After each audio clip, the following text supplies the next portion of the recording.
เป็นยังพวกน้องคือเขียนบทอธิบายพิสูจน์วิจารณ์บ่ได้มื้อนี้อาจารย์จะมาเว้าจุดหลักๆที่ว่าพวกน้องเขียนบ่ได้คือ1พวกน้องขาดการอ่านขาดการใจแยกขาดการฝึกซ้อมตนเองเวลาพวกน้องเส็งหรือว่ากวดกาแล้วพวกน้องมาเฮ็ดมันบาดเดียวมันบ่ได้เพราะว่าการเขียนเป็นสิ่งที่ละเอียดอ่อนเป็นสิ่งที่ต้องการการบ่มเพาะการสะสมเอาสิ่งที่เฮาได้อ่านมาแล้วมาเขียนลงอยู่ในบทอธิบายพิสูจน์วิจารณ์มีน้องคนหนึ่งแซดมาถามอาจารย์เกี่ยวกับการเขียนบทการวิเคราะห์ตัวละครซึ่งเราถามว่าน้องจะวิเคราะห์ได้ในใดอยู่ในตัวละครบทนี้และอาจารย์ก็เลยถามคืนว่าน้องได้อ่านบทเรื่องนี้แล้วหรือบ่เราเลยตอบว่าน้องยังบ่ทันได้อ่านและถ้าสมมุติว่าน้องๆบ่ได้อ่านเรื่องและพวกน้องวิเคราะห์ตัวละครได้แนวใดเพราะว่าการวิเคราะห์ตัวละครคือการวิเคราะห์ตัวละครใดหนึ่งอยู่ในเรื่องที่มันพุ่นเด่นบ่หรือว่ามันเป็นแบบใดมันเป็นพ่ายอธรรมหรือว่าพ่ายธรรมะเฮายังบ่ฮู้เฮาสิไปเว้าได้แนวใดฉะนั้นพวกน้องจะวิเคราะห์บทเรื่องใดหนึ่งพวกน้องก็ต้องอ่านเบิ่ง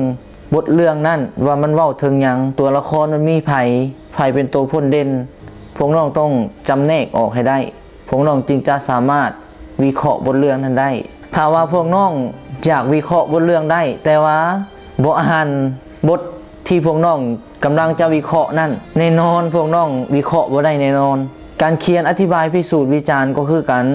ถ้าว่าพวกน้องบ่อ่านเบิ่งว่าคำสุภาษิตนั่นมันมีความหมายว่าในใดมันสิสื่อความหมายว่าในใด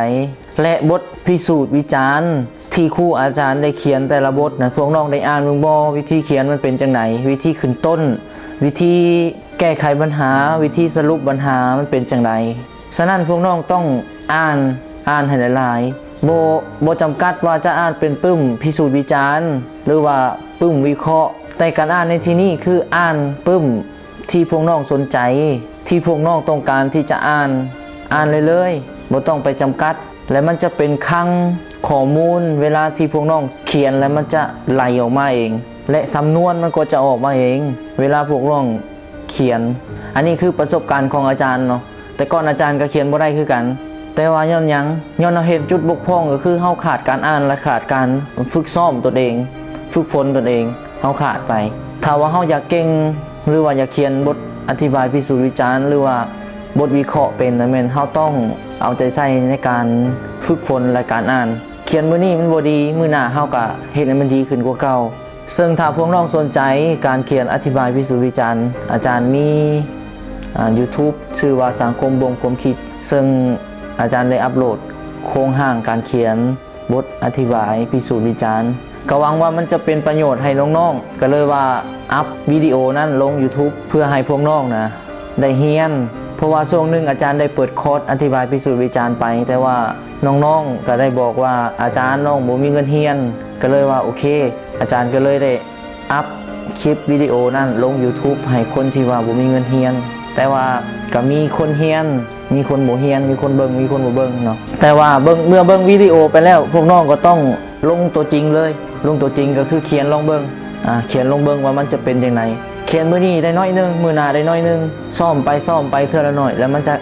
ดีขึ้นและก็อยากออกมาชี้แจงว่าพวกน้องแชทมาถามอยู่ใน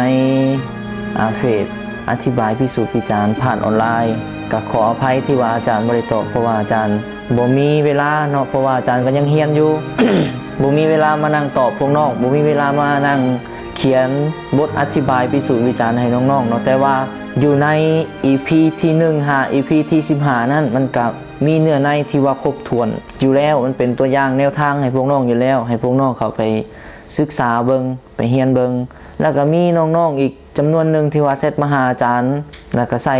วาจาที่ว่าบ่สุภาพนะก็บ่อยากให้เฮ็ดเนาะอันที่จริงแล้วข้อความที่ว่าตอบพวกน้องไปนั่นมันเป็นข้อความอัตโนมัติมันบ่แม่นอาจารย์ตอบเพราะว่ามื้อนึงอาจารย์เลื่อนเฟซบ่ฮอดชั่วโมงอาจารย์เข้าเฟซบ่ฮอดชั่วโมงเนาะเลื่อนเฟซบ่ฮอดชั่วโมงอาจารย์บ่มีเวลาปานใดก็อยากฝากถึงน้องๆถ้าว่าอยากเขียนบทอธิบายพิสูจน์วิจารณ์บ่แม่นว่าจะเขียนได้มื้อนี้มื้อเดียวมันต้องผ่านการฝึกฝนตนเองฝึกซ้อมตนเองผ่านการเมื่อยผ่านการล้มลุกคลุกคลาน ผิดถูกบ่เป็นหยังขอเพียงแต่น้องๆได้ฝึกซ้อมตนเองแต่ละมือและพวกน้องจะเก่งและก็เขียนได้เองหวังว่าวิดีโอนี้จะเป็นประโยชน์ให้กับน้องๆที่ว่าสนใจการเขียนบทอธิบายพิสูจน์วิจารณ์หรือว่าการเขียนเรื่องต่างๆก็คล้ายๆกันเนาะถ้าว่าพวกน้องมีวินัยมีการใส่ใจในการเขียนและก็ฝึกซ้อมตนเองพวกน้องเฮ็ดได้แน่นอนอาจารย์เชื่อในนั้นขอขอบใจ